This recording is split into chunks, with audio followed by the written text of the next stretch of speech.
This just proves that you never really know who someone is. A few years ago, a young woman named Mary had just gotten divorced with her husband. So she moved out of Miami, where they formerly lived, and moved to Philadelphia and bought this new house. Now, the house was pretty nice, had quite a bit of land, she had a pretty good job, so was able to afford something pretty nice. Now, although Mary was living alone, she was very big on all of the holidays. Every Easter, Halloween, Christmas, she would decorate the house fully, like to the max. Now, on this particular Halloween, she'd been living here for about 2 months now, and was now a teacher at one of the private schools near her. She knew basically all the parents, all the kids in the area, so obviously thought they were all going to come trick-or-treating to mine, so let's buy an absolute ton of candy. And of course, as she expected, it went within the first 2 hours, and by 9 o'clock it was all done. She crashed on the sofa and stuck on Netflix. But then things got weird. At 10 o'clock, she got a knock at the door. She thought, Jesus, this is a bit late for kids to be trick-or-treating, isn't it? But, of course, she thought, maybe it's one of my students has come back. Who knows? Let's go and answer it. She answered the door to a hooded figure.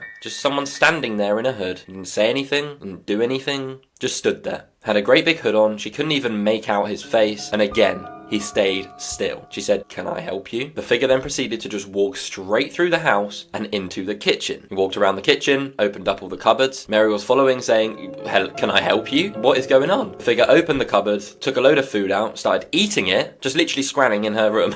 What? Before then going over to the kitchen table, where there was her notebook and her pens and stuff from the day, he then sat down, got a pencil, and started writing something on a piece of paper. Mary was getting pretty terrified now, so said, "I'm gonna call the police," and was literally about to dial it. The figure quickly scribbled something down on the piece of paper and then just ran out of the house, slammed the door, and that was it.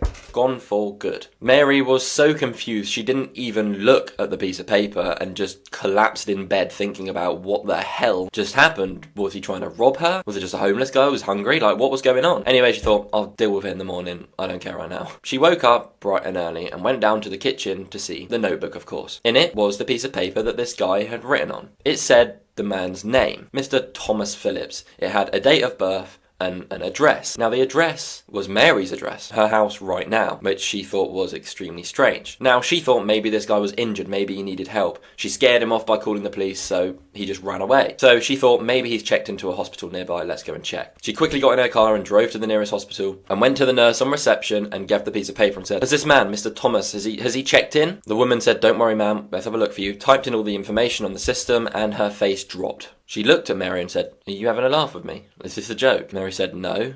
What's going on?" The woman responded, "This man died 100 years ago in this property, in Mary's house."